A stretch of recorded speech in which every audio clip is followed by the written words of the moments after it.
follow the money. That's what I always say. You always follow the money. Yeah. This is Follow the Money with Mitch Moss and Pauly Howard on VSiN. Welcome in. It is Follow the Money here on VSiN, the Sports Betting Network. This show is brought to you by DraftKings. Mitch Moss, Pauly Howard, live in downtown Las Vegas from the Circa Resort and Casino. Busy 3-hour program lined up today. Yesterday was an all-timer. No exaggeration. Day one of the Masters. OJ Simpson died. Kentucky hired their new head coach, and we found out more details on the Shohei Ohtani story. Are you going to remember where you were yesterday, much like when OJ got off and he was proven innocent at the time, not guilty, back in 1994, which we'll get to coming up in a little bit. But, Paul, it was only 2 weeks ago when people were screaming from the mountaintops that Ohtani is absolutely guilty, lock him up, throw away the key. Whatever happened to innocent until proven guilty? Whatever happened to that? Now, I'm not going to tell you this morning that he had absolutely no knowledge of this and he was never involved, whatever. It's way too early to even indicate that. But based on the complaint and the text messages that came out, his interpreter, Ipe, he had a severe problem. This was completely out of control. Mm-hmm. And he was trying to keep it secretive, evidently based on the messages. But first of all, his average wager with a bookie was $12,800. His largest, they took $160,000 from him on one bet. He lost about almost $41 million between December 21 and January of 2024. All-time bad ROI. Oh, that's just slightly over 2 years. Yep. And the smallest bet was $10 as people were speculating on X. How big was that parlay? I know. It doesn't make any sense. A missed click or something. Or it was a 15-teamer. You're right. That doesn't make any sense. There are too many people, but a large portion of people that think everything is a conspiracy and a cover-up, and it's out of control, and it must stop. And there are still people that still always got to have something to do with it, even after all this news. Really? The guy's going to do 30 years? And you think he's just going to, it's a cover-up. Obviously, he had something to do with it. The guy's looking at 30 years. So just lie after lie after lie, and admitting several times in these text messages, boy, I'm terrible at this. Oh, yeah. Oh, I got a problem. And then, you're faking Ohtani that he's on the phone and when the bank calls and all this stuff over and over again. And the IRS involved. And recorded phone calls where he pretends to be Ohtani. But still, people, Ohtani has to. No, even if Ohtani had something to do with it, it's still nothing to see here because there wasn't a baseball bet made. So, let's end that. But the one question I do have, though, and I'm sure he lied as well, but why were his limits so high? He's making $300,000 a year. Yeah. The guy's down millions of dollars. Right. So that's why I can't completely say Ohtani had no knowledge of it yet. I'm not going to go completely, and wipe that possibility away. Like, did Ohtani know that Ipe liked to bet? Who knows? But that, I think the reason why you might get a limit that high is because this guy clearly knows that Ipe is Ohtani's interpreter. Yeah. I mean, if he's using Ohtani as, that name to get more people to bet with him, then he knows, obviously, that the connection is there. Well, looking at the transcripts, too, he also lied and said Ohtani would help me out with some of the debt. Yeah. And then that turned out to be a lie as well. Well, here's how bad the problem was, Paul. There was he told, here's how about this? We thought it was 4.5, it was 16. He also stole money to buy baseball cards from Ohtani. Yeah. He told the accountants and advisors that Ohtani didn't want to have them to have access to his accounts, and they didn't speak Japanese. Well, that ball game right there. I mean, right there. There it is. Sure. Back in June, this is how bad it was for this guy. Again, text messages from the complaint. This is Ipe reaching out to the bookie, quote, I got my ass kicked again, LOL. Any chance I can get one last bump? This will be my last one for a while if I lose it. Uh-huh. Of course, the bookmaker responds by saying, okay, yeah, and he goes on to tell him, like, I'm going to need $500 a week, whatever, but we'll handle it. The very next day, he responds again, reaches out to the bookmaker. I'm the worst, LOL. Can't catch a break. Can I get one last bump? I swear this is going to be my last one until I get the balance down significantly. Promise, last bump for a while. The bookie reaches back out and says, okay, no problem, done. 1 day after that. I have a problem. Laugh out loud. Can I get one last bump? This one is for real. Last one for real. And the bookie responded, done. I have the same problem. LOL. And then he talks about how he needs at least $500 a week, to make sure that the bumps are going to continue to go up. I mean, what kind of bumps are we talking about here? That sounds like a cocaine addict that we're talking about. Just give me one more. And this guy is just as bad as it gets, rock bottom, when he is losing every single day significantly. Oh, I swear to God, just make my limits a little bit higher. He's martingaling everything. Yeah. I'm going to bet more today to get back what I lost yesterday. Oh, I'm going to lose this, then I need bigger bumps here so I can just come back over the top and bet even bigger. And when I get back now, I'm going to be even over the last couple of days. Yeah. I mean, the guy's betting the board, too. The guy's making 25 bets a day. Also, when he won, the winnings went into his account, not Ohtani's account. How strange is that? Thing. Yeah, right. That's another one. Sound the alarms.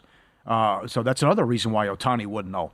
And the actual event of the guy picked a winner. But,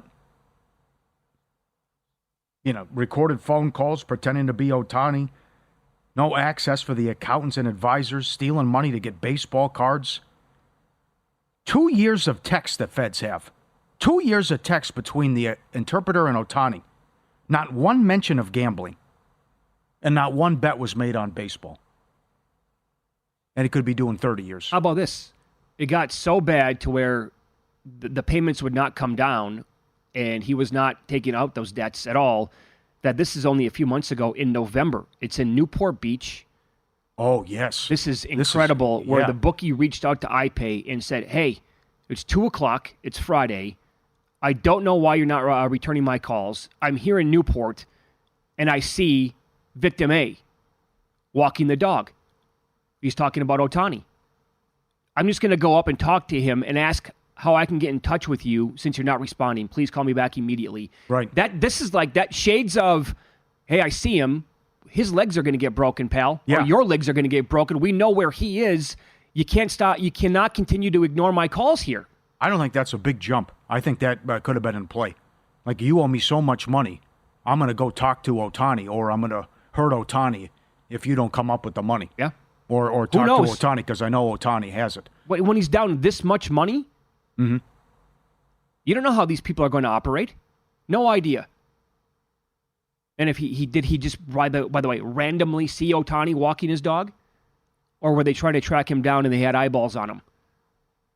And he could put that threat out there like, hey, we tracked him down. We know where he's at. I'm going to go say something. Let's pick up the phone right now and call me back. Yeah, it's interesting you bring that up, but I used to know someone, a friend of a friend, who was in this type of business, and he had a Ray Donovan type on the payroll.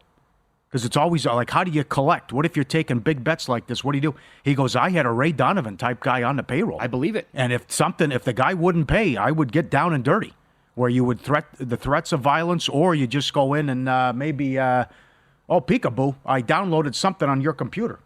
Yeah. You're not going to pay now? Okay. Yep. Your life's over. What I just downloaded on your computer snuck in there. So, take a peek. So you have that angle. But that is, I also go back to, because if you read the transcripts, I'm going through my other partner here, and the guy texting the translator had to front some of the money. So he was in the hole, and that's why it was imperative that the translator was sending money, or whoever it was going to be, right, that they got paid. So again, why were the limits so high?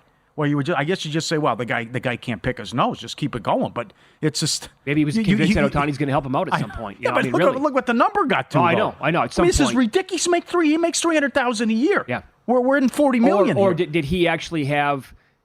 Was there a way to make it look like he was making more money somehow using fraudulent numbers from Ohtani's accounts? Was that possible?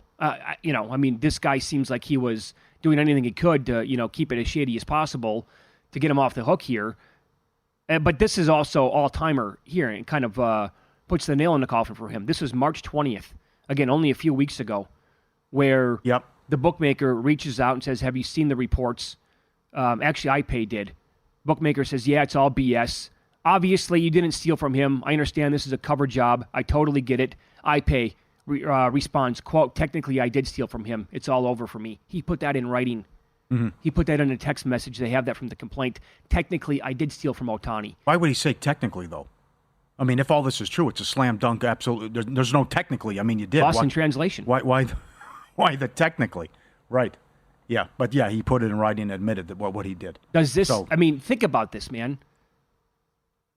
None of this takes place, right, with an English-speaking player. Ohtani can't speak. He doesn't speak English. He has to use the interpreter. Is this possible to happen with a guy who is not named Shohei Ohtani? He's from the States, speaks English, doesn't need an interpreter. Well, becoming best friends with the guy was the other thing. I mean, everyone's guilty of this, but bad judge of character. Because what this guy was doing and shutting off the notifications and posing as him on phone calls and shutting out the accountants and the financial advisors and everything. By the way, I mean, that's some trust that Ohtani had in the guy. This guy ran everything, apparently. Now, is it my imagination, or did they get from point A to almost point B immediately here? Kind of tells me that baseball wanted to shut this down ASAP. Like, let's get a move on here. Like, this is priority number one. Let's dig deep. Let's get the text messages now. Get this out there to prove that the best player in our sport is not guilty. This is a very fast turnaround. Well, Feds and IRS involved, so yeah, I think they're ready to wrap this up too and get going. The documentary will be incredible. Follow the money here on VSiN, the Sports Betting Network. So much to get to today. Updated Masters numbers based on trends, important ones. Handful of guys can win the tournament at this point, and I tell people to never settle all the time. I'm stunned they decided to settle.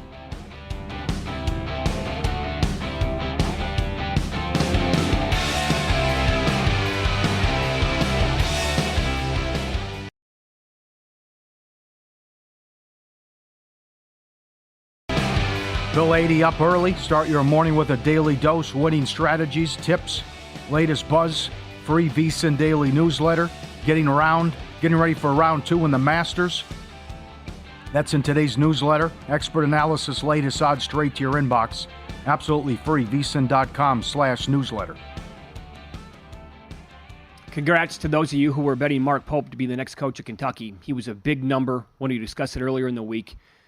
I don't get the timeline here. I don't get the rush to sign him. I don't understand why, if you're going to bring this guy in, as others have suggested, you can do this in a month. You can do this in 2 weeks. You do not have to sign Mark Pope last night. That, to me, I say this to people all the time. Look, as a, when I was in my late 20s, early 30s, there was no way. I never wanted to get married. I was never going to settle, is what I told myself. I was a living Seinfeld episode where if the girl I was seeing 8 Ps one at a time, that's it for me. We're done. Man hands, out of here, no chance. I would last like maybe a month, and that's it. And the relationship was done, and I'd move on. And never thought it was going to happen. Never wanted it to happen. And so I thought I was going to have to settle, right, my entire life if I wanted to get in that spot. I didn't settle. And I tell people all the time, do not settle. And if you're super happy, then you're not going to settle, obviously. This is Kentucky settling for a head coach. You do not, in the day and age with this much money that's kicked around in college athletics, and we're going to go to superpowers and super conferences, what are you doing signing this guy on this date? You can let it breathe for a minute. Mark Pope is there in June if you want him. Mm-hmm. This is completely forced. Yep, well said. I don't know how you don't wait for Donovan. I know Calipari was asked, why did you leave Memphis? You had it rolling. He said, when Kentucky calls, you go. Well, Drew didn't. Hurley didn't. And this guy would have been there, and you just hired someone. It helps he was on the 96 team. But 9 years as a head coach, 0 wins in the tournament, 0 conference titles, 0 regular season titles, 5th place or worse 5 times. This is your head coach at Kentucky. Welcome to Lexington, pal. Yeah. And this is another delusional fan base where we'll just get whoever we want, and we're Kentucky. And, oh, boy, you let Calipari walk, and now you're stuck with Pope. Well, that's right. I mean, they are the bluest of blue bloods, or should I say they were the bluest of blue bloods, because when you offer Dan Hurley a reported 8 years, $100 million, and he says no, okay. And then you go to Scott Drew, and Scott Drew turns you down. Scott Drew was saying no to Kentucky. No offense to Baylor. He's done miracles there. 20 years ago, 10, 15 years ago, the Baylor head coach does not say no to Kentucky. That does not happen. Mm-hmm. Today, he's saying no to Kentucky. And they can't wait for Donovan. What, would you not talk to Chris Beard? You don't have better options on the board? Bruce Pearl is better than Mark Pope? Probably. Yeah, he is. I would have gone back to Patino. So would have I. I mean, that's a move. This is great because they're losing their minds now, especially on the message boards. And this was a great post about what stage of grief is this. We thought Cal was the girlfriend who got ugly. We treated him bad until he finally walked out the door. He went after some beautiful women we thought we could got turned down. Then I saw a picture of the same Cal on Twitter and started to realize how pretty he was. We just couldn't see it when we were together too long. That's what today feels like. I thought Cal was hideous these past 5 years, but today, he actually was kind of cute the whole time. Mm-hmm. The guy, Cal's out, couldn't win a game in the tournament, and how bad it's spun out. Yeah, he just hired someone who can't even get to the tournament, or even, he's 0-2 all time at Utah Valley and BYU. Now, they keep saying we just hired it. The mid-major stuff isn't fair. Tell me you're not a mid-major if your arena holds over 22,000. And he just did a good job this past year coming into the Big 12. But I don't know what happened in the first round against Duquesne. That was embarrassing. But this is your coach now. 9 years, he's never won a game in the tournament. This is rock bottom. Right. It's well documented on this show going back several years what I think about John Calipari. As he's a great salesman. He's the best recruiter. I mean, he and Coach K are it. I mean, they're the bee's knees. As a head coach, he's terrible. And I did say on Monday a couple things here. Like, are we sure this is a good thing for Kentucky? And are we sure we're not going to be saying be careful what you wish for? The guy couldn't win, but he did bring in so much talent that was ridiculous. Now, I mean, what is Mark Pope going to do? Mark Poop. That was a slip. What is he going to do, to follow John Calipari and his recruiting legend that was there for so many years? This is UNLV Part 2, and we went through this for years out here. It was, you just sell the glory days. Yeah, but the glory days are so long ago, no one remembers them. And the kids weren't born. These guys weren't alive when 1990 and 91 and the Final Four runs were happening. Right. So this guy was on the 96 team, but these guys don't know that. These That's kids, a long time ago. They have no idea. I couldn't believe this yesterday. Stormy has no recollection of the OJ trial. But when you do the math, it makes sense. When you add up how old she is, and you're thinking, I can't believe that's true, but that is possible. Well, I mean, she doesn't know the Bronco chase or the OJ trial. Yeah, can you believe that was 30 years ago, and Pope winning that title was 28 years ago now? There you go. I mean, I feel they weren't saying alive. Those words. Yeah, they weren't alive and have no idea about the glory days of Kentucky and what's happening. No clue. That's going to be hard for recruiting there, and this is just not, fire up the NIL money and we're good to go. And again, he did a good job this past year, but this is staggering. No way, no how to Patino, huh? You only would have bet. Yeah, that's a mistake, but also all you had to do was wait another week for Donovan. Yeah. They're going to be in the 9-10 game, so that starts next week. Even if they beat the Hawks, they'll probably lose to Miami or Philadelphia, and then their season's over next week. Less than a week. That's why it's frustrating. Less than a week you could have waited and called Donovan. You have to wait it out just to hear the no from him. Right, the convincing no after they're kicked out of the playoffs. Billy, I got to hear it from you. Do you want this job or no? We're going to give you $10 million a year. And once he says, no, I can't do it, I'm in the NBA for good. Okay, thank you. Bye. Mark Pope on line 1. Or whatever at that point. No, but I'm with you. He's way down the list, though. Oh, you have to have Patino ahead of him. You have to have Pearl ahead of him. He's so far down the list, I can't see him. He should be. He should be out of sight, out of mind. I mean, again, if they make this hire in 3 weeks after they hear 19 no's, fine. That's a totally different story. Well, the only thing he has going for him is he went there and won a title. Yeah. He doesn't get this job if he didn't go to Kentucky. He's not even considered. Again, he hasn't won a game in the tournament in 9 years. Yeah, well said. Well said. I was stunned. I thought it was a joke when I saw the news. Again, for like the second time. Yeah, as did the fan base, and they are furious. Oh, boy. What Pope was when we talked about the odds earlier this week, it was in the, I think, 15 to 20 to 1 range? I would have made him a lot higher than that. Stunning. I would have had him top 10. I wouldn't have had a top 10 consideration. Oh, boy. All right, how are you sitting with the leaderboard with the Masters? Well, your bets, okay? Frustrating day. I mean, this could be the Scheffler Invitational. I mean, for him to come out with a 6-under already, and now here he's plus 155 to win the tournament. We're 1 day in. So, incredible what Barry Bonds did to be 7-under. But then for Scheffler, time and time again, in trouble birdie. And he almost got to 7 or 8 under. which hurt your feelings. Well, he missed a couple of late that would have taken down the first-round leader mark. But for this guy to come out so strong and now to be at this price and what he was going in, I know they talked to the caddy before the tournament, and they said, what are you guys working on? He said nothing. That's how confident they were in his game. The only thing that can stop Scheffler now is the bun coming out of the oven. If something would happen Sunday and the wife goes into labor and he's got to leave. Now imagine if that happens and what it means for in-play, and if he's got a comfortable lead and he decides, all right, that's it. My wife's calling, I have to go. That's the only thing to me that can stop him. Like the old press your luck game show, no whammy, no whammy, no whammy. I'm going to sit here, no baby, no baby, no baby. That's the only thing that can stop him, right? Tiger, good start, but Tiger's got to play 23 holes today. Yeah. Schauffele, the shame on me for betting him. He goes out there even.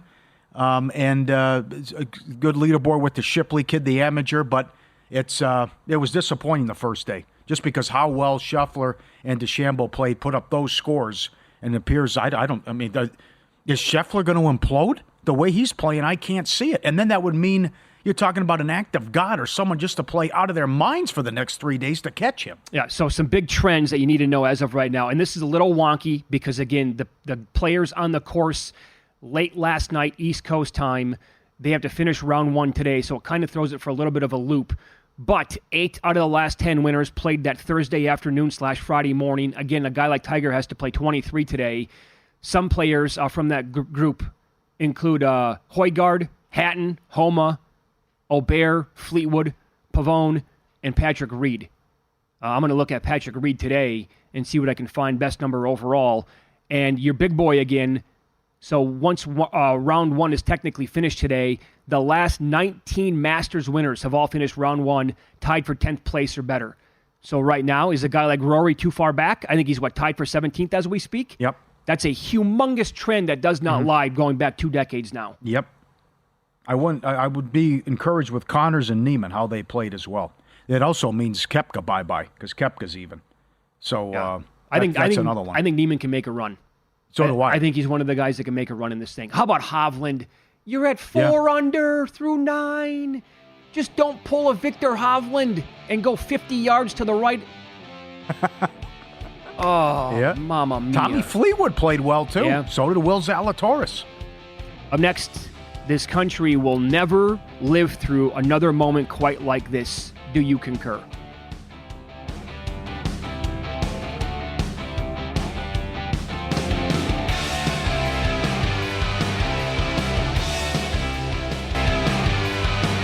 Two weeks, exclusive betting splits for free. Just sign up, vsin.com/splits. It's updated with DraftKings odds every 5 minutes. Find out where the public's betting based on the number of tickets and where the money doesn't match the public opinion. You can check out future events as well. Limited time offer, vsin.com/splits. Claim your free 2-week access right now, vsin.com/splits. Great moments in history have begun with a question. To be or not to be, that is the question. What came first, the chicken or the egg? Was it over when the Germans bombed Pearl Harbor? And what kind of hair product does Mitch Moss use? But Follow the Money wants to know. Do you concur? Concur with me. What, sir? Do you concur? Paul Howard, this country will never have another OJ Simpson moment. Do you concur? Outside of a horrific moment, terrorist attack, something like that, I say no. Concur, because how about the fact that the same person was responsible for not one but 2 where were you moments? The verdict with the trial and the Bronco chase. That's the one, yeah. So with the whole him, thing, all of it tied together. Yes. With the whole thing, yes, concur. Absolutely. And with the Bronco chase, what happened with that was you had the Baba Booey moment where an angry Knick fan called in, claimed to be a neighbor. Al Michaels had to come on. Farcical call. They duped Peter Jennings. You thought he was going to commit suicide on live television. Then you thought they have snipers on the rooftops around Brentwood and they might take him out because he had a gun. You didn't know how this was going to end. And then they just, okay, well, let's take you off to jail now after you and we found you, which was the transgender person who got him in the eye in the sky in the helicopter, which realized, oh, they're looking for a white Bronco? Oh, bam, there you go. And then what happened with the verdict? Where 95 million people watched the Bronco chase. They took the NBA Finals, and the Knicks were in the game off the air. Yeah. Think about that. They were doing a split screen for a little while, and then it was so important to the country what was going on, it had to go, they vanished from national TV. And Yep. you're watching the white Bronco chase with 95 other million Americans Yeah. at the same time. And then the stars and what happened to the people that were involved in the trial.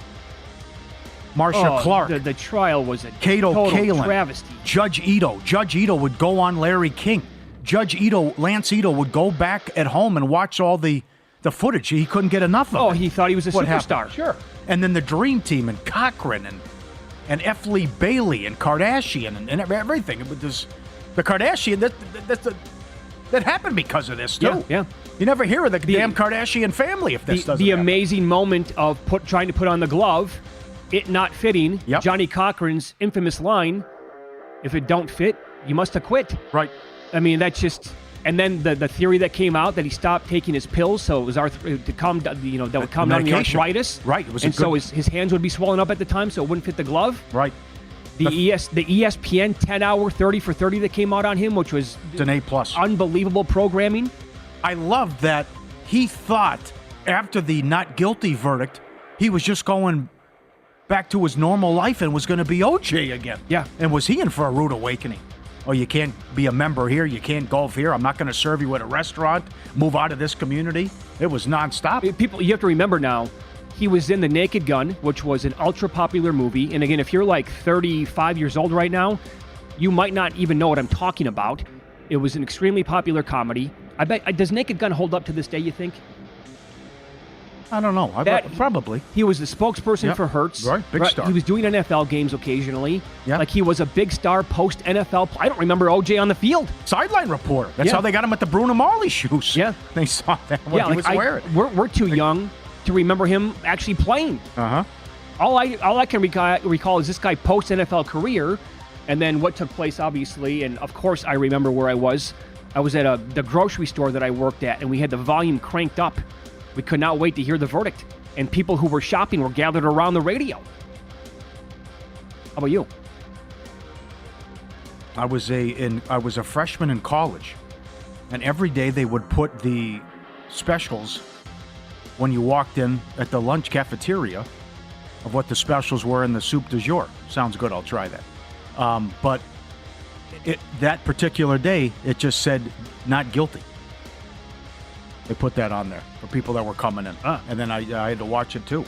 But there was multiple paybacks. The not guilty verdict was payback for what happened to Rodney King, and that's what jurors said in the documentary. And then there was payback for what happened when he came out here at Palace Station and got arrested when he was just trying to get his memorabilia and stuff back, and they gave him 9 years in the can for doing that. How about that? That was also the payback. And then he came out and he was living in Las Vegas in the final days. New York Post had a report today that the family members, the kids who visited him in the final days before his death, no cell phones were allowed into the room, and they all had to sign NDAs. Yeah. So That's bizarre. Nobody can ever talk about this. We've had 4 where were you moments already, and we're not even 50. That's astonishing. Do you concur? Well, okay, what are your 4? Because 9/11. You just mentioned 2 of them. 9/11 Bronco chase, not guilty verdict. Space Shuttle Challenger. Challenger is explodes on live absolutely on television. the list for sure. As a sports fan, I would say Mark McGwire breaking the all-time record, single-season home run record. That was a big deal back in 1998. Maybe I'm the Lone Ranger here. You're Lone Ranger. But those are... I also will never forget where I was when the Vikings lost the 98 NFC title game. I was stunned in disbelief when Gary Anderson missed the field goal. No, but that's already 4 we've had, though. That's got to be... That's not bad. I mean, how will the list go? But that's... Were you in school for the Challenger when it exploded? Yes, but I don't remember it. Mike Palm does. He said it was live. Well, they died live on television. We're all It watching. exploded. How old was I? Well, maybe 6, 7, something like that? 8? I think Mike Palm said he was 5th grade. I can't remember Okay. what he texted it. That was a huge deal for everybody. 85, 86? We're all watching on a national TV, and Yeah. as kids, we're like, what happened? Yeah. Did that just? Are they gone? Are they dead? And then teachers trying to explain what took place, and they're never coming back ever again. Like that's it. I wasn't old enough to remember Reagan getting shot. That was me another neither. one. What happened? Yeah. So but for 2 people to be responsible for half the list, Oh, 95 million. When is that going to happen again? When are 95 million people? Caitlin Clark played in the WNBA Finals. The closest thing we can get. We did not need yesterday to cement Norm Macdonald's genius, but it did. Do you concur? I concur. These clips are 12 minutes, and they're all OJ jokes. And then you go back to what he did at the ESPYs. Oh. When the reaction from Ken Griffey Jr. But, we had the opportunity to have breakfast with him. He said he loved the bet. And he had so many great stories there. He wanted to do a gambling podcast. And he was just a quirky, brilliant individual. But how he just didn't care. He goes, I believe this guy's a murderer. He did it. And I'm going to let him have it every single week in multiple jokes. And it's the reason he got fired. Yeah. Because the head of NBC, Ebersol, whatever, was friends with OJ. Imagine that.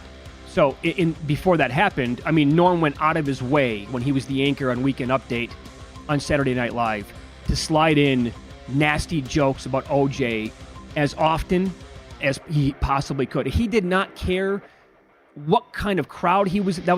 He was so brilliant. He didn't care who he was in front of, the group that he was talking to. The SB stuff was so great. I asked him about that. I have 2 interviews with Norm saved from like an 18-month span, and he was just absolutely fantastic. I asked him about that with the Emmys. I'm like, what goes through what are you looking at from the athletes when you see the reaction when you do an OJ joke and they're all like, oh, what are you doing? And he just said, so dark in the room, I can't see the lower. I got to look up. I only see the people in the balcony. Uh-huh. I couldn't see anybody in front of me because the lights and how they were. I guess that's maybe a bad thing because with how he would have reacted to like Griffey's overall face. Come on. It was a great line. Charles Woodson, stand up. You win the Heisman. They can never take that away from you unless you kill your wife and a waiter. Oh, that's the other thing. Did you see the Heisman Trophy tweet? Yeah. What are they doing? Number 1, can Reggie Bush get his trophy back? No kidding. But number 2, the Heisman, they tweeted it out. I couldn't believe it. From the Heisman Trophy on X, we mourn the passing of OJ Simpson. We extend our sympathy to his family. Just sit this one out. Yeah. How about you take it easy for a minute on this one? We don't need to hear from you. Oh, God. They put their hat in the ring. Oh, man. He also, people are calling him he went to the grave a liar.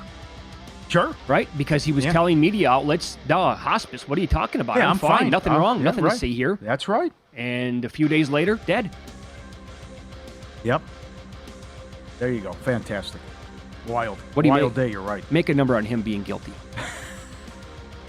What do you got? Well, that was the other thing. Other people were kicking around conspiracy theories yesterday saying it wasn't him, it was his kid. Oh, my God. A bunch of reasons why they think it was his kid who did it. People were not familiar with DNA yet as well. And that was the other thing where the jury just tuned out about they didn't understand this is folks, this is 99.999%. And they're just they tuned out. Marcia Clark says that in the documentary. Yeah. They paid no attention to the DNA stuff. It What was does in that the mean? early stages. Yeah, but it's not 100% though. So win-lose up next.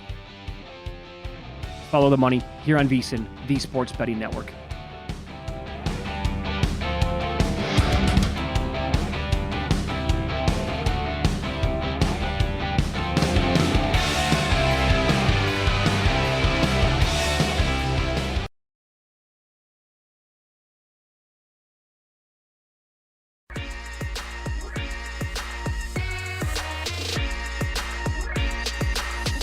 Were you a winner last night? Wow, winning. Or was it a rough one? Well, they can't all be winners, can they? Loser! You're a loser! Pauly Howard recaps the night in sports betting in Win Some, Lose Some. Knicks Celtics over 217.5 up to 221. Jazz 4-1 on the money line. They ended their 13-game losing streak and surprised the Rockets. The Flyers, what was that from the Rangers? They end their 8-game losing streak and beat the Rangers 4-1 plus 170. The Devils plus 175 beat Toronto, and the Sharks plus 220 beat Seattle. Subscribe, be part of the team, vsin.com. Our radio and podcast friends, you always want to see these tweets and videos. How about the dog getting the fake haircut and enjoying it? He's got the chin up, right? Coming in. Little trim. Got the razor out. Looking good. Not going to really do anything here. But he's That's still, the spot. Yeah, right. Now, again, not cutting anything. Coming in, a little trim. But he's Monkey see, monkey do. Little brush, right? Got the brush, the comb, the razor with the fake haircut. Look good, feel good, clean Live me and up, learn. pal. That's right. Yep. Awesome creatures.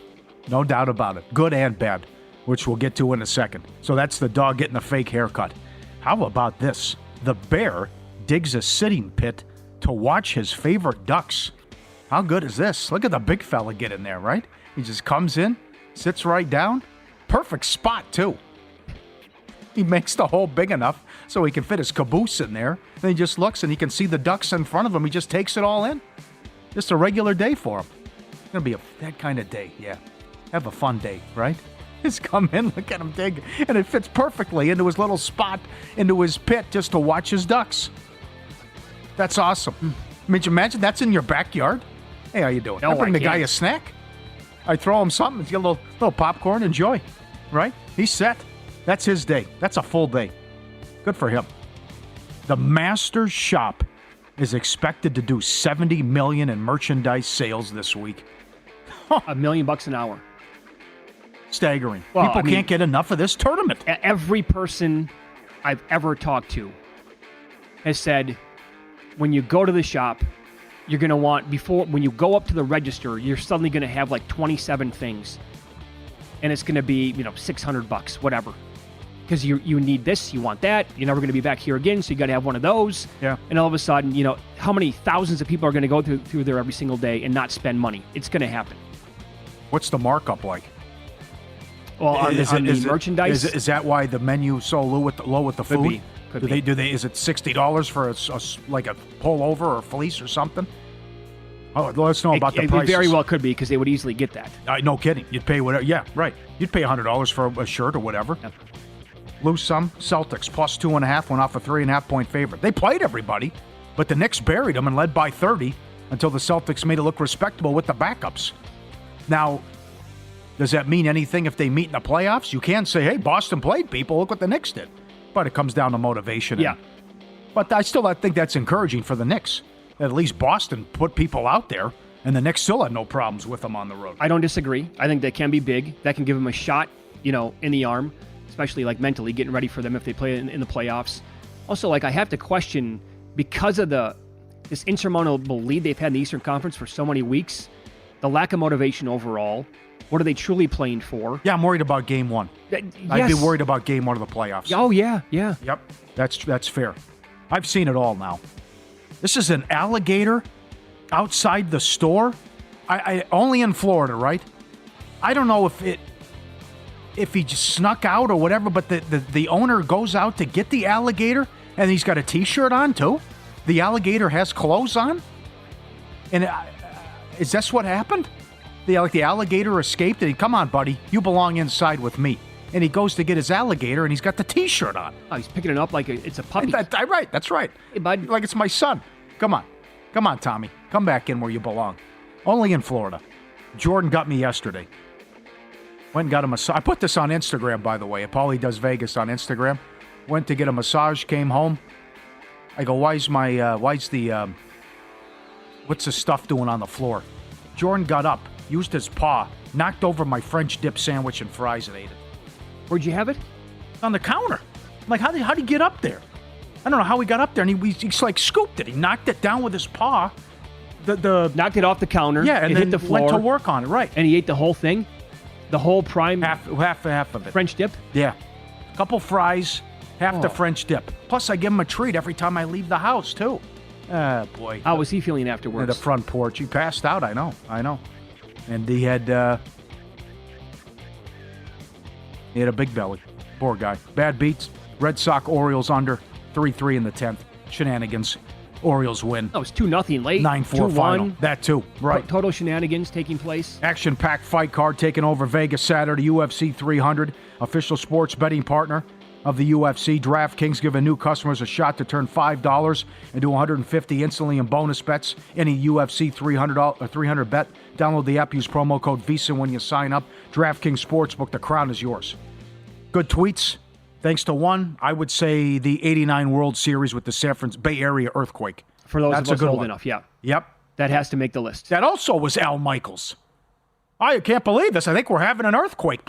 And then they cut off, and then it's dead air. And then they went to a Roseanne episode on ABC. And then they had to come back, and Al Michaels had to explain what happened. And then you saw the sheer devastation with the bridge and what happened and the damage, and that was your big boy. Horrible story. Imagine that's how you lose your life. That's how you lose part of your family, is that they happen to be driving over the Bay Bridge at that time, and it collapses. And oops, okay, that'll do it for you. Ugh. That's how you die. How unfair is that? Also, my in-laws have been there forever. And Lorraine's dad was driving around. People who were going like up over like the ramps and stuff, they had no control of because of the earthquake. They lost control of the cars. Like they couldn't. The earthquake was controlling where the cars were going to go on the road. If you still had your foot on the gas, like they couldn't get it back where they wanted to go. They had no control over the steering wheel whatsoever. Wild times, man. Okay. So some numbers here to look at today. Patrick Reed played. Now, again, they're going to be going off here at any time for those of you watching, listening to the show live. Patrick Reed has a good history here. He got off to a nice start yesterday. He's plus 280 right now at DraftKings to finish top 10. I would make that bet. That's the best number that I've looked at. 4 different books out here in Las Vegas. Plus 280 is by far and away the best number that I've seen for him to go top 10. In fact, there are some books out here that have as low as 225 in that neighborhood. That's a guy that you can trust at the Masters. Doesn't matter if you like him or not. This is about winning tickets and getting good numbers. And overall, if you're looking at guys, again, that's very important. Last 19 Masters, guys who have finished in the top 10 or better, that's your winner of this tournament. And he was trending well yesterday. Has to go out there and finish again today, round 1. But he was at 2 under. Corey Connors put together a nice opening round. This Højgaard kid, who is very talented, he is 35-1 to win the whole thing right now. He is 5-1 to go top 5. He's plus 210 to go top 10 if you think that he can continue this throughout the weekend. Now, I heard a good discussion with Matt Humes and Wes Reynolds. They do the show at night, and they do the replay before us here in the mornings. They were talking about what to expect from DeChambeau here in round 2.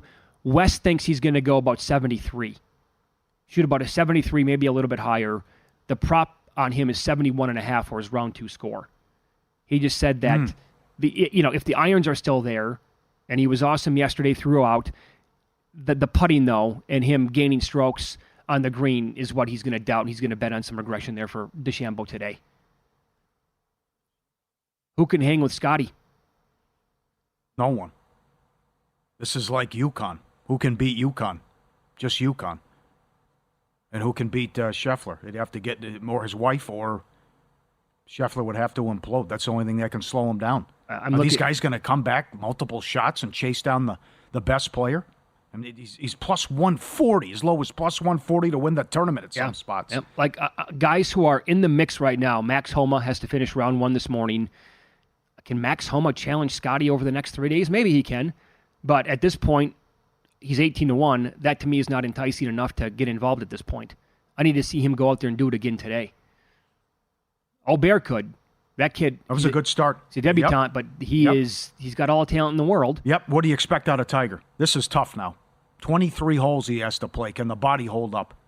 And can he make the record, get the 24, 25 in a row made cuts? Well, I think we have a similar bet here. So just based on my action, I hope it doesn't go well for him today, because I have Mickelson in a matchup against him. And Mickelson, not awful. He was 1 over for the day, but Tiger has a 2-shot lead as we speak. So I don't want to lose that ticket. So I hope it does go a little bit sideways for Tiger. For the tournament overall in general, obviously it would be great if he could put together a great round today and be in the mix. Because then the viewership over the weekends is going to be OJ-like. It went Danny Willett 1,000-1 down the street. Reek from Game of Thrones. Yeah, former winner. Imagine if he does that. Yeah, no action on him. Aaron Renning, one of the best NBA bettors in the world, professional sports bettor, is going to join the program coming up next. We'll get his thoughts on tonight's huge NBA card here on VSiN.